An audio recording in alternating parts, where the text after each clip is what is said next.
left open, and Ocelot finally on one of his really strong champions. I mean, Anivia isn't a weak champion for him. He's definitely good with her, but now is the early Morgana pick, and of course Ryze picked against that. It's going to be a tough lane for Morgana. She has to kind of stay back and auto-push the lane and hope never to get caught in a Flash Prison, because Flash Prison into Shyvana gank, yeah, you're dead. Yeah, absolutely the case, and we'll see how that pans out. And Moscow 5 in love with Taric. Soraka in that pool that SK grabbed the last time. Of basically all the supports to choose. Sona got first pick, and they're like, yeah, we want Soraka. SK still want that Sivir pick, though. They're going for that one. And they are going for Soraka again. And honestly, I do like Soraka Sivir as a lane. While it doesn't kill enemy champions, it has such great pushing pressure. Yes. And the problem was when they sent Soraka top to go help Aurelia, Aurelia still kind of lost that lane to Kennen, but I think they could have said, okay, Aurelia, your lane's going to suck. Sorry, bro, but let's just chain push down against this gangplank. And I think that actually could have worked quite well. And with every ranged AD still to choose, they're going for Misfortune Taric. Graves is up there. Kog'Maw is up there. Vayne. Kennen. All ADs, honestly, and we've seen pretty much all of them played in tournament play. The Chinese teams have a big love for Ashe and Ezreal. A lot of the European teams have big love for Kog'Maw. And a couple of them have Urgot. Like we saw Lamia play that at the last IEM, and we saw I think Lune is the ranged AD for Cypher, and he was playing him as well. So I've really seen pretty much every ranged AD played, and they're like, no, it's time for MF this one around, and we'll see if that pans out. I want to see somebody getting stunned into Rune Prison and MF bullet time all over that, because that's gonna happen. And I think that's why they like Taric so much, because it enables their super aggressive. Like we get one person stunned, and the entire team M5 just switches on kill mode. Yep, and I like it for a couple of other reasons as well. So Misfortune has good synergy with Taric because she scales off AD and AP. So when Taric hits his ultimate, she'll gain double scaling. Additionally, Renekton grab. Interesting. Automated Croc is going to be very, very happy about this. That's Kevin has this very, very wide range of top laners, and maybe he thinks that, well, is Irelia going to fall off against the Renekton? Is that the case? I don't even know. That can happen. I mean, or Darien goes for a different strategy entirely, but I could see him just running Gangplank again here. I mean, as long as he stays safe from the double dash, he can probably outrun Renekton. I don't think you can out-sustain Renekton, though. The Q, of course, Yeah, I really do like Renekton as a pick there. And to get back on the Misfortune point, I think it's also a great choice against Soraka, because Soraka is all heals. And when you have that basically free healing reduction debuff, that's going to make your pressure even better. And that's why we see fewer ignites this time on Team M5 as well. They're saying we have that Misfortune with healing debuff, we don't need to run that many ignites. And Darien is going to be so. A lot of that team actually the same. They've got the Shyvana and the Gangplank as before. Subbed out that Sona for a Taric.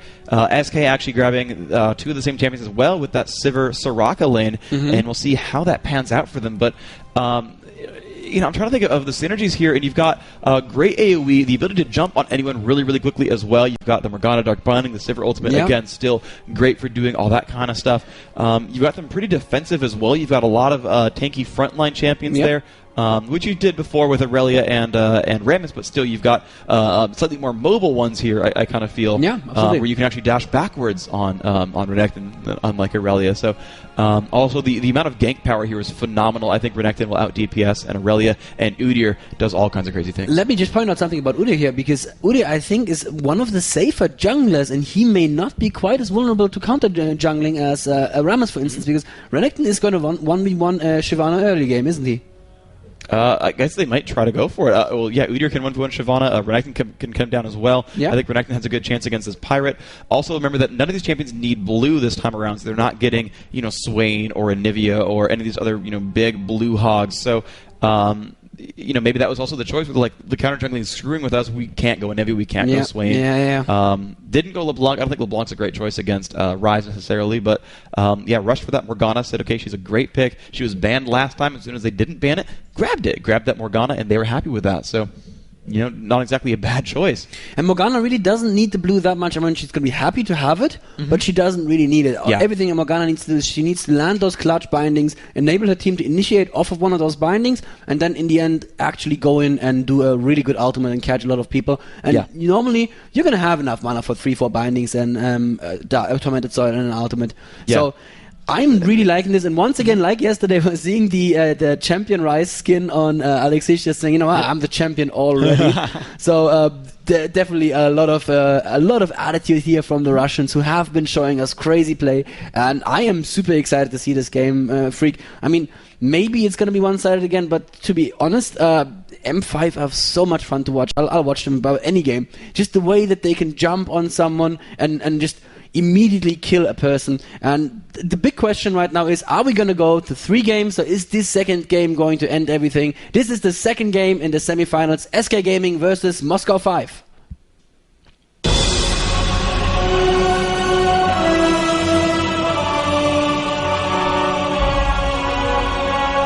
Hey everybody, welcome back. We are into the game. You can see SK Gaming now the blue team for this match, Moscow 5 on purple. And I kind of realized that in the semifinals match, we probably have a lot of first-time viewers, maybe those who don't play League of Legends. And if you don't, well, it's free, LeagueofLegends.com. You should probably start playing. The game is phenomenal. And so let's kind of get the rundown on what these champions do. So real quick, of course, SK are kind of on top of each other, so let's start with Moscow 5. This is Shyvana. Shyvana, melee DPS, lot of damage output, highly mobile as well, runs really fast, has the ability to jump, turns into a dragon, by the way. Basically, if you're near Shyvana, you're taking some damage. Over down the rest of this roster, we have Rise. He's actually hiding in the brush. He is a actually repeated damage mage. He's going to actually cast spells every few seconds and constantly pump out magic damage from range. Has the ability to root you in place as well for a short time, so if he gets on you, he might stick in place. It might be difficult. Next up is Tarek. He's right here. He's got a big hammer. He can heal. He can stun. Shyvana getting caught. Let me interrupt you there. There is a Shyvana getting caught. That was a great play, but very, very good juke. She is going to be safe right now, and SK Gaming took a very long route around the enemy red buff to actually catch Shyvana there. Sorry for interrupting you. Could have been a fight. That is a smart choice. Yeah, absolutely. So look like she's safe. So the next one up, so Tarek, by the way, he can stun and he buffs his team. So when he's just around them, he's going to give them bonus armor, bonus damage, bonus spell power. It's really, really powerful there. He can heal and he can stun, so you'll see those spells come out as well. Next one down the lineup is Misfortune. She is a ranged, mostly physical damage dealer. She also has an ultimate that deals significant area of effect damage. So if she can keep the enemy team all kind of together, she's going to toss bullets out. It's going to be really, really painful. And then Gangplank, the final one here, also a big melee damage dealer, very scary up in front, can shoot his gun at you and also just hit you with the sword. A lot of pain there. And by the way, Moscow 5 still red again. Well, I would have interrupted you if it was anything special, but this is Moscow 5, so this is the normal opening. Nif almost got face checked into a brush and died there too, which is a little bit scary. But they're giving Darien red buff again, so the same as before, letting him duel with red buff. We'll see if that pans out well. Kevin started with Cloth and 5-pot. That's definitely the safe way to start there. Seems to be running some crit chance on runes because he just crit. Or D21 offense for the Masteries. Oh, yeah, right, too, yes. You see actually 4% crit, that is from the Masteries right there. So he's at least, I think, at 17 points in offense, so pretty deep into that build. You can kind of just see his stats and all that. So that was pretty much the rundown of the Moscow 5 team. A lot of offense, one healer. Basically, if they're touching you, you're going to start taking a lot of pain. And look at that, Nif actually running around with Sleazy Weezy there for a little while just to make sure he was going to save them for us. Now they saw Diamond Procs in top lane. They're going to say, okay, Nif is, Sleazy is safe for now. Nif can go bot lane and support. Absolutely. So Shyvana might come around now. She's probably going to keep jungling Ocelot's pretty safe. He's actually pushing to the turret as hard as he can. Let's go down the rest of this lineup. So Ocelot is playing Morgana. Morgana is a half support, mostly mage champion. She's an ability called Black Shield, which will actually block a bunch of magic damage and keep you from being stunned and rooted and crowd controlled. As Moscow 5 has a couple effects for that. Also has an ultimate which basically tethers to every enemy around her, and if they don't break the tether by walking away, they'll get stunned in place, and so she can really initiate a fight and lock people up. Also, you can see here that's Tormented Soil, just damages anything standing on top of it, and her final ability is Dark Binding, which will root anything she hits in place, which of course synergizes with breaking the tether and that puddle down there on the ground, so you can kind of do a lot of comboing if you can land that first spell.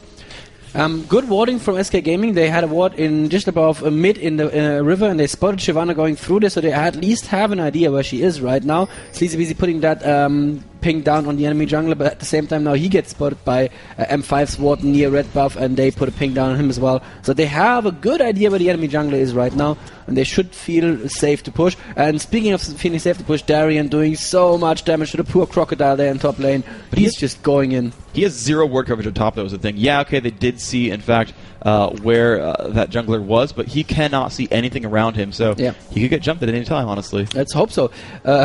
For the sake of having a 3 3-game series. Well, that too, yeah. Yes, 7 potions though on Darien. I just wanted to point out really quickly that he went back and bought, obviously, after taking red, and that means he is not going to be out-sustained. There's just no way Renekton can burn through 7 potions in that. And it's 27-15, so Kevin is not having a great time at this lane. Yep, exactly. Came I'm missing a boomerang blade there. Could have been good damage to Genja, who's already down at half. Goes to Pepper. Tarek, like you said, is a support who can heal, but his heal is on a very, very long cooldown. The cooldown is shortened every time he attacks, so he kind of wants to attack a little bit to get a cooldown shortened if he needs to heal a lot. Sleazy Weezy didn't know he was standing. Heal from Genja. That was close, though. He could have gotten dropped. Boss Panda will drop his heal on as well, so all the heals have been burned out. But now Genja, honestly, I think this lane is going well to SK. Shyvana on the other side of the map will not gank them down here, and they've got a giant minion wave at the turret, so damage up, it could be scary here. I don't understand. Shyvana was in mid lane camping for like half a minute or so, and she's still ahead in CS over Udyr. How does this even work? I don't know if her clear speed's just faster, if she's just doing a better job of predicting everything, but... Yeah. Okay, Diamondprox coming in, just showing himself mid lane there, so that's not a gank, it's more like I'm going to hold the lane while my Ryze goes home, and possibly already buys tiers. That would be very quick to see. 1,000 gold, he'll get it, yeah. 950 or something? 900 something. 995. There you go. Or 990, one of the two. Either way, close enough. Yeah, and he has the tiers. Ryze wants to build the tiers as soon as possible, and at the same time we have first blood in top lane.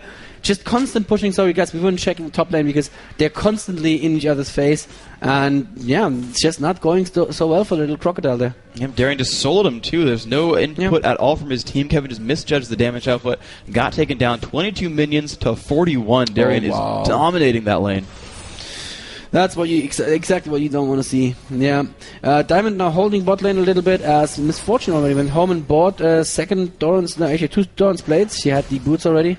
Or maybe she started with Dawn's Blade and bought boots and Dawn's Blade. Anyway, so it's going to be a very good lane for them. And I was going to say, Ryze needs to build those tiers early. The way the tiers work, every time you cast a spell, you're going to get a little bit more maximum mana. And Ryze's damage scales off maximum mana. So he wants to buy it very early in the game. And now he's just spamming his spells even when he doesn't need to, just to get that max mana up. 4 max mana every time you use a spell. And that can be up to 1,000. So you need to use 250 spells to fill out those tiers.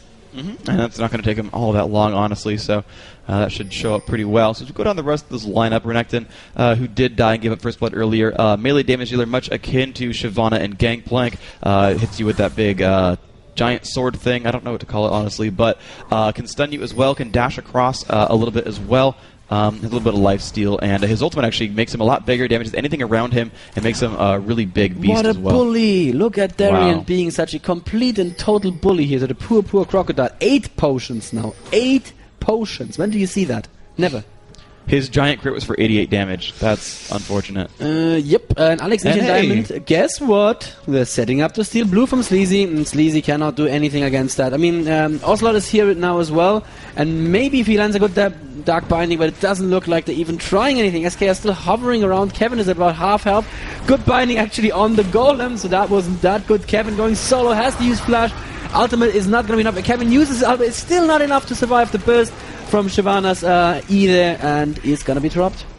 Yep, that was an excellent job in Moscow 5. Now, SK did know that was going to happen. They positioned themselves. They had Udyr in the brush already, but of course Shyvana put a ward down to spot for that. And, the damage output from Misfortune is pretty good, doing a good job against Sivir here. Yep. And Soraka needs to wait for the heal debuff to be over whenever Misfortune uses that before she can heal again. So that's going to slow things down a little bit as well. Goes to Pepper, such an aggressive support play. He takes a little punishment for it, but there's the spell shield procced on Candy Panda, and Genja immediately following up. I'm not sure why Candy Panda stayed this long. Took a little bit of extra damage. That was brilliant play from M5. They used the Q from Misfortune to proc the spell shield, and then immediately followed up with a dazzle. And there is another dazzle on Candy Panda, but he's going to be safe. He's close enough to the turret. You can see that Candy Panda can try to keep the minion wave a little bit thin before it reaches the turret, give her a little bit better chance of last hitting everything. Sivir, by the way, a ranged attack champion. Wow, a lot of damage to the Misfortune. Nice Boomerang Blade there. Has a penchant for area of effect damage. You can see that Boomerang Blade coming out a couple times. Has an ability called Ricochet, which makes her next just normal attack bounce to a bunch of other targets. Alex Ish warding the enemy Wraith camp. Very, very aggressive warding here. They really want to know when the jungler transitions into the river or out of the river.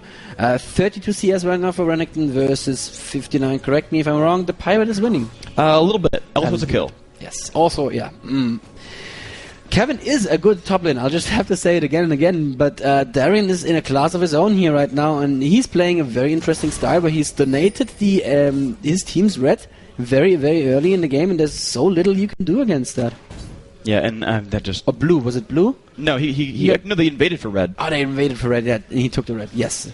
Anyway, either of those buffs are going to hurt so much. Alex Ish picking up the M5 blue, completely uncontested, of course, because SK just don't even have the time to catch their breath and counter jungle.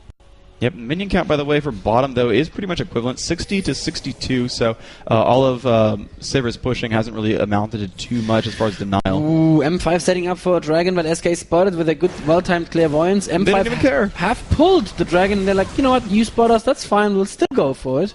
And Candy Panda is not leaving his lane right now. Good move from Genja, using his ultimate to clear the creeps down there, so Candy Panda really can't leave now, and Genja just trading with him, because it's like, my team just took dragon. If my trading keeps you in lane, that's good for us. Yep, absolutely, and she's actually spamming double up, just has that maxed out almost, and it's basically making her out-duel Sivir. Sivir, not one of the best duelists early on, but usually has some pretty good damage out of it, but even with Soraka's help, basically Miss Fortune is just doing a great job of owning. And oh, this could get scary. There's the spell shield, blocks off another one of those spells, but has to be careful. Still getting worn down a bit by this Miss Fortune. The CCBZ is now in the river. Is gonna find Diamond Prox, but is level below her, and she has the red buff. He has a red buff as well. Still not sure he wants to fight her right now. Darien in top lane doing so much damage to Kevin. He's pushing in on him again, and Kevin using his Q to heal a little bit, but gets another parley in his face and just has to go. Has to go home again. Not happy for him at all. Nope. Not at all. And Ocelot is somehow not auto-pushing with Morgana. That's strange as well. Morgana is one of those champions that normally the Tormented Soil is just going to automatically push the lane. And that's gonna make it a little bit harder for Ryze to last hit.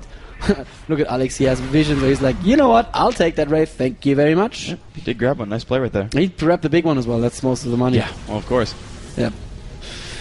Yep, and let's have a look at his tiers. They are 220 bonus mana, so he's about a quarter of the way through fitting those tiers already.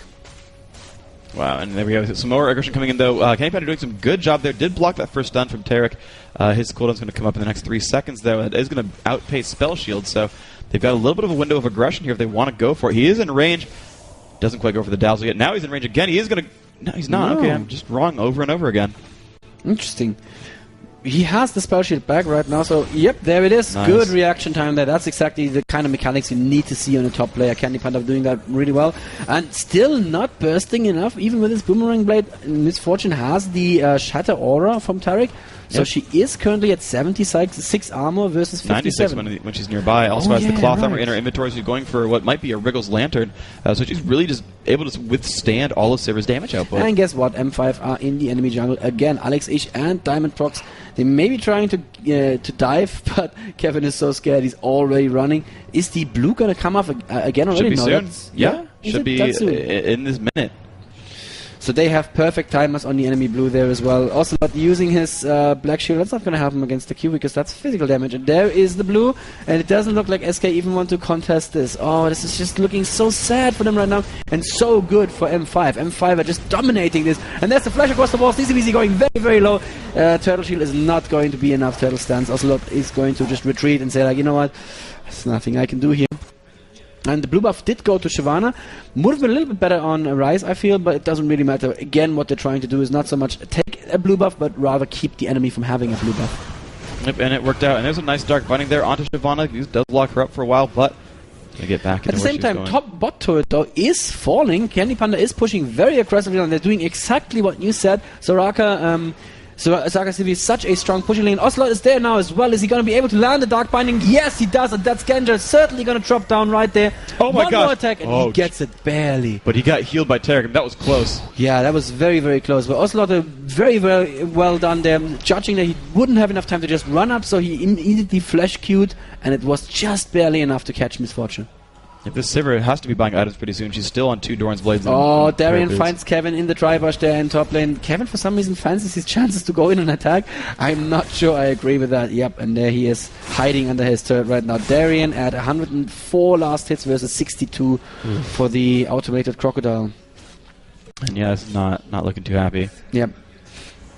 They're in level 11 now. I believe that's, well, it's tied with Alex for the highest level in the game. See what Rise picks up now as well. He's back to base. Gets a Banshee's Veil all at once. Wow. Oh, that is just so much money. He's not even fancying his chances to go against Darien at all. There's a 4-level difference right now, so he is completely right. Kevin is going in, but Diamond Prox is around the corner, but there's all of Team SK setting up for this. Diamond Prox is just waiting. But Diamond's there. Yeah, there's the CV revealing him, but Kevin just not enough sustain there. Oh, Dark Binding barely missing. Could have been a kill on Diamond Prox there, but not quite. Yeah, nice try, absolutely. It's like an Oracle's already picked up there for Diamond, so he's going to be ward sweeping pretty soon. Has a lot of wards in inventory as well. Some potions still, just in case he gets low. And he's kind of relying on Wriggles and soon a Merc Treads. And let me just point out that the kill that Candy Panda did there was the first kill for Team SK. And Darien getting dived under his turret. He's healing and he's flashing out. Kevin going after him, but there's Gozo Pepper as well and Diamond Prox waiting in the wings. They don't really want to fight this under the enemy turret. Yeah, they should have seen the Shyvana attack there and back off, but guess they just really want to get the money from the turret. And Diamond Prox is now turned on his burnout just to clear minions quickly, because that's one way you can stop a push, by just clearing enemy minions very quickly, and the tower will then just attack whatever targets are left. Yeah, I guess they had not enough vision, because it was basically a 4v2, and you could pretty much 4v2 under an enemy turret. I mean, you might not want to fight them there, but you're not going to get scared off. But, really no reaction from the rest of Moscow 5, but it didn't matter. Misfortune kept pushing bottom. Yeah. She's got a lot of gold off of that, now up to 115, has outpaced Sivir by about 2.5 minion waves. Morgana's going to try to, clean up the rest of this if she can, but still kind of interesting to see just how far ahead Moscow 5 are getting by, Oh, Candy Panda now getting caught by Alex Ich in mid lane. He has to go back under his tower. And one more Q, barely saved by the wish from Nif Soraka there. Alex Ich is just so aggressive. Diamond Prox was walking around but didn't even go near the fight. He's like, Alex Ich has this. I don't even need to help him. Yeah, no worries. Sivir trying to get some gold back. Only level 9 though, is pretty squishy here. 46 magic resist, not a ton, but it's almost entirely just from being near that. Yeah. That's Soraka. Dragon up again. Diamond Prox sees that there are no enemy wards. There is a CV well timed from Nif. They check the dragon and they know that M5 are going for it. Now this is the fight that could decide everything. CCV taking so much damage up front. He has to run out. Boss Panda also so very low, not being a boss at all. And good Dark binding on Gozo Pepper, but even though he's the support, he can just tank this. He's gonna be fine. Freak, what can SK do now? It looks like M5 are just running away with this game again. Yeah, they're about 10% on gold. Oh my gosh, also got caught. But that spell shield is going to keep him alive just a little bit. That black shield helping out quite a bit. Renekton's going to keep farming up at top, and unfortunately, this is the second time he's had not a great time at top lane. And I think it's just, maybe Renekton was, the early red buff is going to make his life pretty hard, and that was actually the case. But still 6 potions on Darien. He just didn't even need all those potions he bought. That's true, and he's got a Phage as well. He can keep chasing someone down pretty easily. Yep. The proc chance of the Phage is only 25%, but it procs off the Q and of his normal attacks. And let's not forget he has a passive that slows people down. It's going to be pretty brutal. Yep. Moscow 5 is currently only 3k gold ahead and 2 kills ahead, because it feels like so much more, but they have a psychological advantage. SK are on the back foot right now. They must feel bullied, Freak, and they wouldn't be wrong to feel bullied, because M5s are big bullies, but they are bullies in a really, really well played way, and they deserve all the hype they're getting. I have not seen a team just amaze me this much with aggressive playing style in the longest time. It's absolutely true, and you can see they're basically just dominating most of the map, really. And oh my gosh, are you serious? SK about to get their own blue buff. Oh wow, that is a brilliant steal there from Ocelot, stealing his own blue buff, and the CV just a little bit too late there from Gozo Pepper. Oh, M5, you just had your second blue buff stone, your secondary blue buff. Yeah, I'm being a little mean here, Freak, but sure. But yeah, M5 are just they're dominating this game. They're taking everything from the enemy jungle. They know exactly when to invade. They know how to get the entire team ready to help with the invade as well. And I hope that a lot of pro teams are paying attention to this and going, how can we implement this sort of playstyle into our game? Because this is clearly a strong advantage. Bot lane, it looks like they're trying to dive there on Candy Panda. Nif is around the corner for a heal, but Candy Panda is also very, very low on mana. They wanted to push this turret right now. And in the forest, Alex Ich and Diamond Prox setting up. Ocelot is going to spot them. Yeah, he's actually going to hit on Diamond Prox. And Candy Panda and Nif need to run right now. They need to just leave this turret, die. Yeah. Yep, turret's gone. And a little bit of an invade from Moscow 5 as well. Diamond and Alex both coming in, trying to get rid of these raids. Actually, I think he left the big one. There they go, pick that one up. Yep. And Ocelot actually not doing so badly this game. He's at 149 CS with 153 on Rise. So he's actually doing better, but Rise does have a kill and assist. Kill. Yeah, well, Ocelot only has an assist. I feel that generally, though, in a all 5-on-5 team fight, Morgana is more impactful because of her ultimate. But, we said it time and time again, M5's strength is just taking a single target out. That is certainly something that Rise is so much better at, with all the damage from his Q. Yeah. And they were seeing it on Sleazy Weezy, so much damage, and he keeps diving with another Q. Let's have a look at Rise's tiers. 576. 576, and the Q currently doing 140 plus 226 damage. Oh, man. That's a lot. Yeah, a lot of damage here. Almost an auto attack. I mean, with the cooldowns that it has. So he almost auto attacks for 300 something. 400 something. 370 damage, pretty painful. Every 2.8 seconds? Yeah, that's gonna hurt you a little bit. Yep. So Kevin's still not in a happy place against Darien. 2 levels down. I don't think either have really left their lane that much. Nope. So it's just, aside from the steals on blue, sure, but Kevin not in a happy place here. Still getting pushed down. Yeah, and he's about 50 creeps behind, even a little bit more. 98 to 156, almost 60 behind. Yeah. Darren just has 50% more CS than Kevin. Kevin trying to go in for some last hits there, needs to use the dash to even get out and be safe again. Genja and Gozo Pepper just, chilling in the enemy forest, as you would. Blue buff going over to Alexish again, that's just, standard. Dragon may be coming up soonish, because M5 are kind of hanging around that general vicinity. I don't think that SK have the timing on Dragon, I'm not sure, Freak. I think they know that they went for it. I think that they're a good enough team to know and infer a Dragon timer, so I think they'll be okay with this. Diamond getting hit with a Dark Binding doesn't really care, though. Lifesteal's a bit back up, and of course has Tarek to heal. Yeah. SK getting ready to defend maybe their middle turret. So M5 just, wow, great ward sweeping. A Diamond, of course, wearing that Oracles. Yeah. Doesn't even have that many items. Just it's Briggles and Merc Treads, but it's enough to keep him in great shape this entire game. Yeah, it is 21 minutes in. He doesn't have that much farm, but it's just his constant presence. It's the fact that he coordinates this counter jungling that keeps the enemy team from using their own buffs. And I think that's a very, very strong impact to be having. Kenny Pan had very good shielding there, just at the last second, shielding that Q. And that's going to give him some mana back the way it works with Sivir. If you spell shield an enemy spell, you're going to get some mana back. And that means just more Q spam. You see, he's just pushing through onto these minions. Again, just full clears the wave. It's not bad at all, but you can see Moscow 5 Genja pushing bottom. Says, oh, you're all missing? Okay, I guess I'll go for golems. And once again, Genja does not like to build the damage first. He does go Final Lancer first. He did it on Kog'Maw, he did it on AD Cannon, and he's doing it on Misfortune as well, which is kind of strange to me, because Misfortune, her ultimate has good, decent scaling with Q, with AD. Q has decent scaling with AD. Looks like Kevin is gonna get dived in top lane there. Man, it's gonna that's hurt. just so sad. Uses his ultimate to try and get out of it. There is an Ignite down on him as well. No, an Ignite down on Diamond Prox actually. Diamond Prox just jumps back and turns into a giant dragon and eats him. Wow, beautiful job there by Moscow 5. Just did dive that turret correctly. Of course, they have complete ward control. You could see as we look at SK's view, nothing at the top of the map. Had no way of knowing she was coming in. That was a great dive there. SK coming back to go for a turret. Let's see if they can do enough against Alex. Looks like he's happy to just keep hitting. Oh, wow, Kenny Panda. Not enough. Ignite over just dominated that summoner heal, and he's still fighting this basically 2v3 now. He basically went in 1v3. Tarek was nowhere near in range to do anything. He was like, you know what, I'm going to go in 1v3 you and kill your AD carry with the Bloodthirster all by myself. Sad face for SK and M5. They must feel really good, Freak. This is a tournament for them on Ukrainian soil. A lot of people here speak Russian, so it certainly feels like home for them. And their first offline event, they want to prove themselves, and you know what? They have made a name for themselves. This is so far so good. Oh my, this is so much fun to watch. All this aggression, and they know exactly how aggressive they can be without taking too many risks.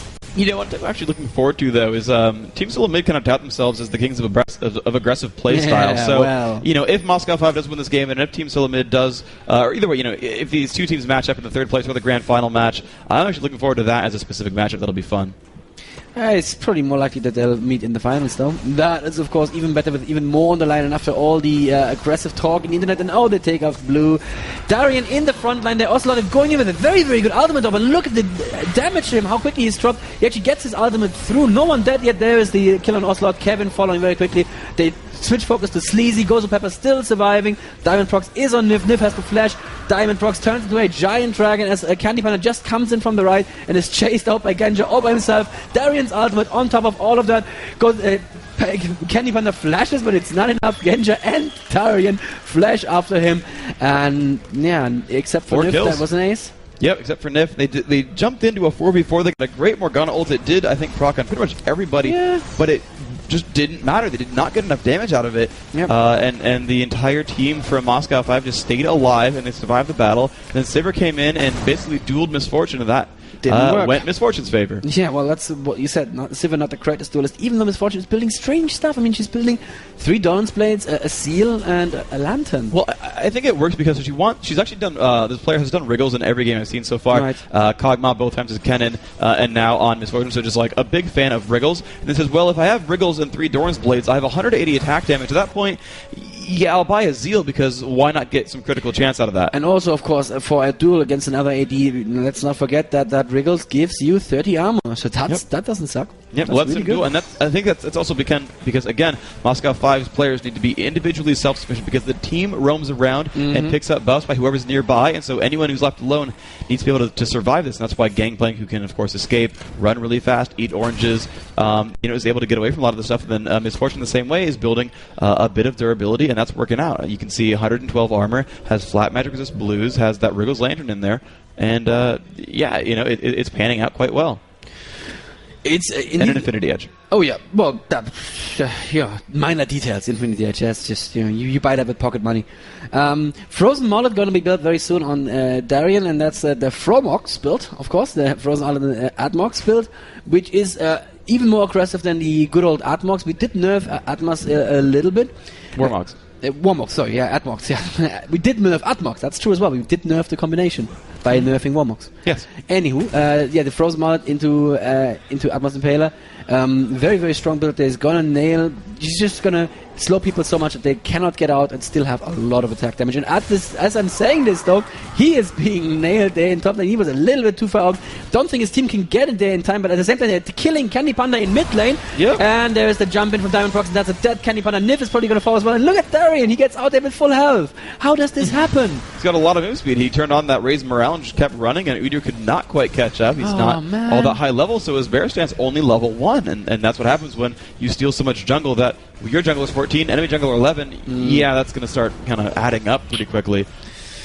Oh, this is looking really dire for SK, and it's looking so good for M5. What would you feel right now if you were in M5's shoes? I think you'd start to have a little grin on your face, right? You might be smiling, but I think you're still pretty much going for the win hardcore as before. You can see the jump in now on a Sleazy Weezy, not in a great place, but might survive now. Kevin just jumped on really hard, and there's the Misfortune note goes off. A little bit of damage up on a Morgana, but most of the team had retreated by now. A great Dark Binding. Sleazy's still alive. Nope! Gonna drop down right there. Chuck Testa says that is a dead person. And, Morgana, you're in the middle of everyone, and gone again. Alex with a double kill here.